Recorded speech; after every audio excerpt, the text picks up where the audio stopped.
पंच परमेष्टि भगवान की अनंत अनंत सिद्ध परमेष्टि भगवान के 1008 देवादेवादिनाथ भगवान के 1008 देवादेव श्री राम भगवान के आचार्य भगवान रवि सेन स्वामी के आचार्य भगवान विद्यासागर जी महाराज के आचार्य भगवान विशुद्ध सागर जी महाराज के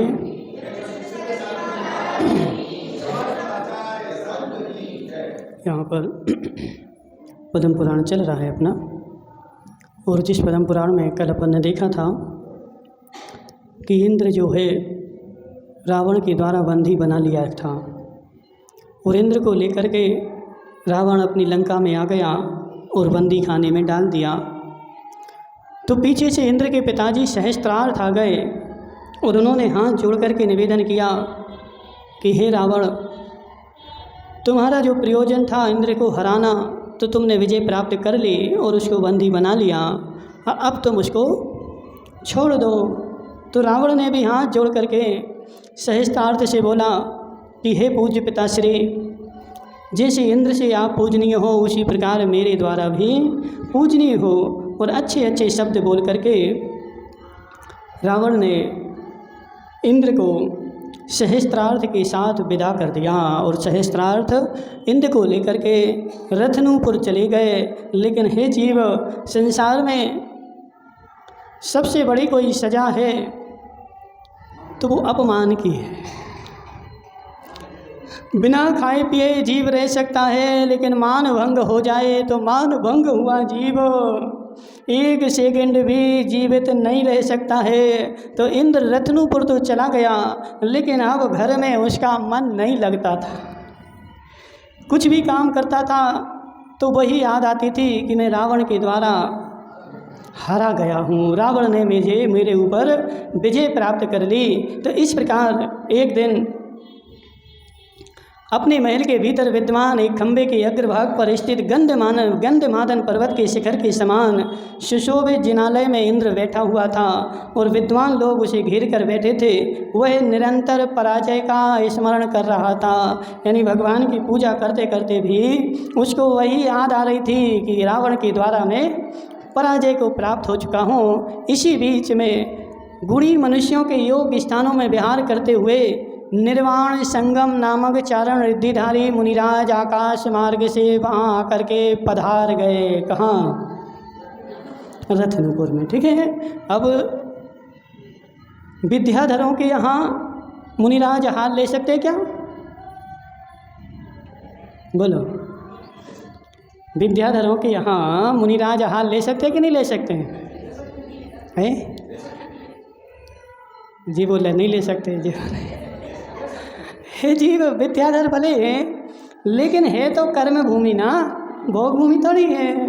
तो कर्म भूमि में हाथ लेने में कोई विकल्प नहीं होता है। इसलिए उस चैत्यालय में आकर के निर्वाण संगम नामक चारण रिद्धिधारी मुनिराज वहाँ पर बैठ गए। सो चलते चलते उसकी गति साहस रुक गई।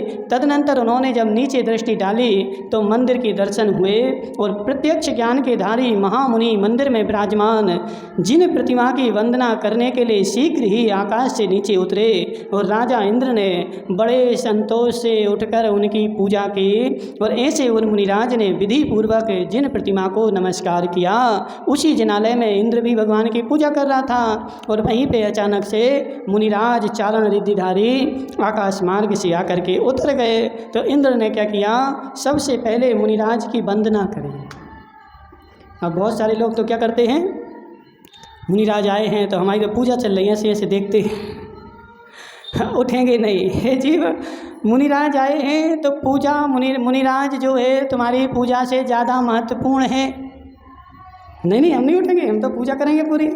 जी, ऐसा नहीं होता है। यदि जिनालय में मुनिराज आए और तुम पूजा कर रहे तो पहले मुनिराज को नमस्कार करना चाहिए, उसके बाद तुम अपनी पूजन पूरी कर लो। कौन मना कर रहा है? तो इंद्र ने क्या किया, सबसे पहले उठ करके मुनिराज को नमस्कार किया और राजा इंद्र ने संतोष से उनकी पूजा की। और ऐसे उन मुनिराज ने विधि पूर्वक जिन प्रतिमा को नमस्कार किया और नमस्कार करके बैठ गए। और बैठने के बाद इंद्र उनके चरणों में नमस्कार कर बैठा और अपनी निंदा करके कहने लगा कि हे मुनिराज, समस्त संसार के वृत्तांत का अनुभव कराने में अतिशय निपुण उत्कृष्ट वचनों से उसे संतोष प्राप्त कराया। अथानंतर इंद्र ने मुनिराज से अपने पूर्व भाव पूछे। पहले मुनिराज ने धर्म देशना दी और धर्म देशना दी, लेकिन उसके मन में तो एक ही, मेरी पराजय से प्राप्त हो गया। तो उसने हाथ जोड़ करके मुनिराज से पूछ लिया कि हे, आप तो मेरी पराजय का कारण बताओ, क्योंकि संसार में जो भी काम होता है बिना कारण के आज तक कोई कार्य हुआ नहीं है। रमेश भाई, वर्तमान में कार्य दिख रहा है, कारण पूर्व में हो चुका है और वह कारण भी काम हो रहे, ऐसा एक भी काम नहीं कि पड़ोसी ने किया हो और मुझे मिल गया।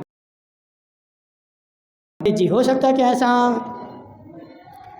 जो मुझे अच्छा मिल रहा है तब भी मेरा किया हुआ है, बुरा मिल रहा है तब भी मेरा किया हुआ है, क्योंकि मुझे दूसरे का किया हुआ मुझे नहीं मिलता है। लेकिन हमारी दृष्टि खोटी है, तो अच्छे के लिए तो बुंदेलखंड में बोलते हैं खीर खो सौंज महेरे खो न्यारे। खीर खो सौंज महेरे खो न्यारे, तो गुलाब जामुन मिले तो तैयार हैं और करेला बने हो तो नहीं खाना है। पुण्य कर्म का उदय आए तो हम खूब खुश होते हैं, और पाप कर्म का उदय आए तो रोने बैठ जाते हैं। तो यही तो मिथ्या दृष्टिपना है। पुण्य के अच्छा आ रहा है तो भी मेरा किया हुआ है, और बुरा आ रहा है तब भी मेरा किया हुआ है, किसी दूसरे का मुझे मिला नहीं। साम्य भाव से भोगोगे तो कर्म जो है जल्दी निकल जाएगा, और रो रो करके भोगोगे तो भोगना तो पड़ेगा ही। ठीक है। तो हे राजन, चतुर्गति संबंधी अनेक योनियों के दुख रूपी महावन में भ्रमण करता हुआ नामक नगर में मनुष्य गति को प्राप्त हो दरिद्र कुल में उत्पन्न हुआ। वहाँ स्त्री पर्याय से युक्त हो वह जीव कुलवांता इस सार्थक नाम को धारण करने वाला था। कुलवांता के नेत्र सदा कीचड़ से युक्त रहते थे, उसकी नाक चपटी थी, उसका युक्त था। इतना होने पर भी उसके भोजन का ठिकाना नहीं था। क्या बोल रहे? एक बच्चा उत्पन्न हुआ, उस बच्चे का नाम क्या था? कुलवांता। क्या नाम था? कुलवांता नाम था। और वह बच्चा जब उत्पन्न हुआ था, आँखों से कीचड़ बहता रहता था, नाक जो थी चपटी थी, काला कलूटा था, शरीर में सैकड़ों बीमारियां थीं। इतना होने के बाद भी भोजन का ठिकाना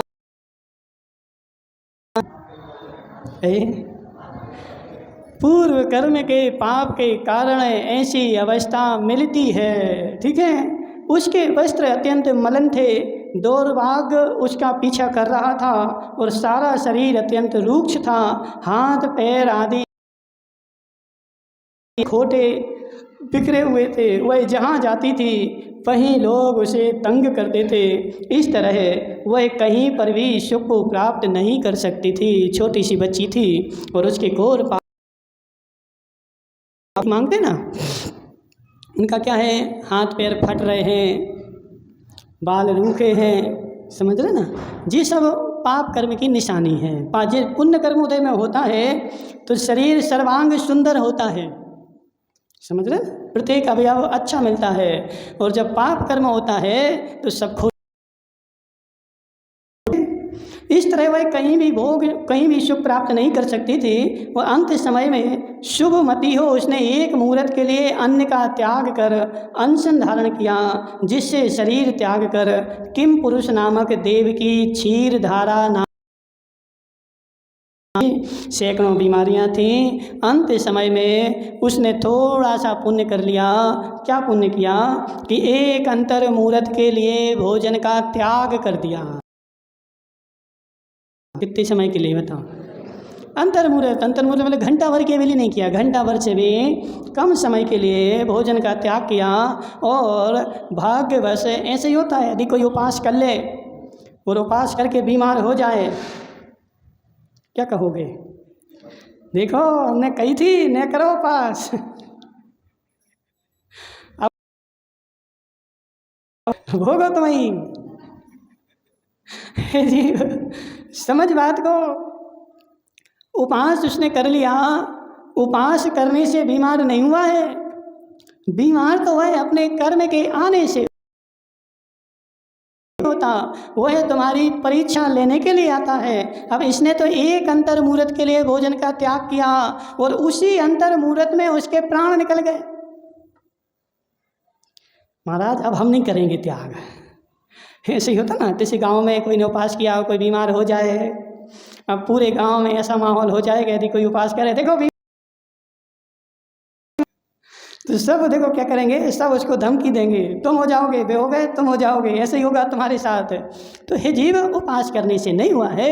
ये बताओ कि उपास नहीं करते तो क्या अच्छे रहते, बताओ। और आज तक जितने मरे हैं, बहुत सारे तो बढ़िया अच्छे गुलाब जामुन खा पी के कुर्सी पे बैठे थे और बैठे के बैठे रह गए। नहीं हुआ कैसा? खाने वाले तो आज तक जितने मरे हैं उसमें से भूख से मरने वाले कम हैं, खा कर के मरने वाले बहुत ज़्यादा हैं। ठीक है, इसलिए ऐसा लांछन नहीं लगाना कि भू उपास करोगे तो ऐसा हो जाएगा, उपास करोगे तो वैसा हो जाएगा। इसलिए जीव जी सब तुम्हारे क्या है, बहाने हैं। कुलवांता नामक छोटी सी बच्ची ने, सैकड़ों बीमारियां थीं, एक अंतर मुहूर्त के लिए भोजन का त्याग कर दिया और उसी अंतर मुहूर्त में उसके प्राण निकल गए। और उस पुण्य के योग से वह क्या हो गई, चूँकि सम्यक दर्शन नहीं हुआ था लेकिन पुण्य आ गया था, तो वह किम पुरुष नामक देव की क्षीरधारा नाम की स्त्री हो गई। यानी एक अंतर मुहूर्त के लिए भोजन त्यागने से उसको देव पर्याय मिल गई, स्त्री बन गई। ठीक है, जौनपुर नगर में धरणी और गोमुख नामक दंपति के सहस्त्र भाग नाम का सहस्त्र नाम नामक पुत्र हुआ। वह उत्कृष्ट सम्यक दर्शन प्राप्त कर और अणु शुक्र नामक स्वर्ग में देव उत्पन्न हो गया। देखो, पहले तो स्वर्ग में देवी हुई और देवी होने के बाद कौन हो गए, ने सम्यक दर्शन प्राप्त कर लिया। इसलिए इष्टोपदेश में भी एवं नावृत नारकम, क्या मतलब इसका, श्रेष्ठ नहीं है, व्रतों के साथ स्वर्ग जाना श्रेष्ठ है। क्यों है श्रेष्ठ? यदि यहाँ सम्यक दर्शन नहीं हुआ तो देव में तो गुंजाइश है। मारा पीटी वहाँ तत्व का निर्णय करने के लिए समय ही नहीं मिलना है, तो कम से कम देव में चले गए तो समय तो मिलेगा। तो उस स्त्री ने देव पर्याय में जाकर के और सम्यक दर्शन प्राप्त कर लिया और वहाँ से मर करके कहाँ गए, वहाँ से च्युत होकर के महाविदेह क्षेत्र में रत्न संचय नामक नगर में मणि नामक मंत्री की गुणवती नामक स्त्री से सामंत वर्धन नामक पुत्र हुआ। ठीक है, कहाँ से कहाँ गया, कहाँ से कहाँ आया, सब पूछेंगे। ठीक है, तो कौन हो गया, सामंत वर्धन नामक पुत्र हुआ। और सामंत वर्धन अपने राज्य के साथ व्रत हो महाव्रत का धारक हुआ। देखो, अब इंद्र इतना बड़ा राजा हुआ था रमेश भाई, ऐसा नियम है, जितने भी बड़े बड़े हैं वह सब नियम से पूर्व भाव में मुनि बन के और कठोर कठोर तपस्या करने के बाद पुण्य का संचय करते हैं और उस पुण्य के फलस्वरूप उनको यह सारी पदवियां मिलती हैं। उसने सामंत वर्धन नामक पुत्र होकर के विदेह क्षेत्र में रह करके क्या किया, महाव्रत धारण किए और वहाँ उसने कठिन तपस्या किया और तत्वार्थ के चिंतन में निरंतर मन लगाया। अच्छी तरह परिचय सहन किए और निर्मल सम्यक दर्शन प्राप्त किया और कसायों पर विजय प्राप्त की और अंत समय मरकर वह ग्रेविक में गया। सो अहिमेंद्र होकर चिरकाल तक वहाँ के सुख भोगे। अहिमेंद्र हो गया ऊपर जाके, ठीक है, सुख भोगे और अंत समय में वहाँ से च्युत होकर के अर्थ नामक विद्याधर की हृदय सुंदरी रानी से इंद्र नाम को धारण करने वाला तू विद्याधरों का राजा हुआ है। धृतराष्ट्र नामक विद्याधर और हृदय सुंदरी नामक रानी से इंद्र नाम का विद्याधर यहाँ पे उत्पन्न हुआ है। इंद्र के सुख में लीन रहता था। अब जी आगे शब्द को प्रतिमान योग में भी सब भरा हुआ है।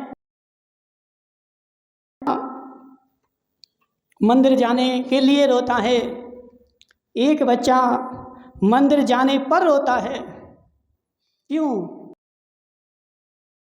साल का है, किसी ने उसको सिखाया नहीं है, किसी ने उसको पढ़ाया नहीं है। क्यों हो रहा है ऐसा?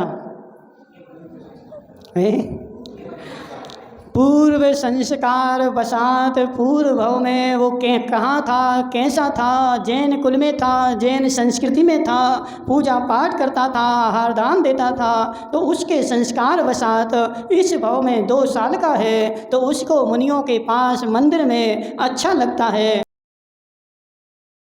यहाँ था, उसको मंदिर में जाने पर, मुनिराज के पास जाने पर ऐसे चिल्लाता है, ऐसे चिल्लाता है कि यह भवन ही नीचे गिर पड़ेगा। क्यों? पूर्व प्रयोगात पूर्व भव में कहाँ था